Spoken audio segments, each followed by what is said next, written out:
In this video, I'm going to show you how to fix survival log is crashing on Steam. Right click on the game and open up the properties window. Now in the launch options, you will need to add -dx11.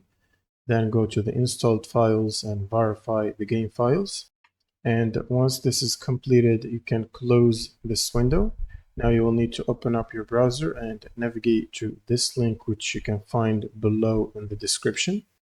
And from here, you'll need to scroll down and download and install the redistributables. You'll need the 86 and the 64 installer, both of them.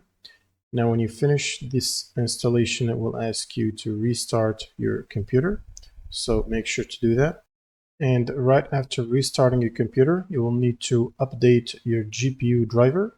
So if you have an NVIDIA GPU, you will need this NVIDIA app installed on your computer. You can look it up from the browser and install it. Then go to the drivers section. And from here, make sure to download and install the latest available driver update.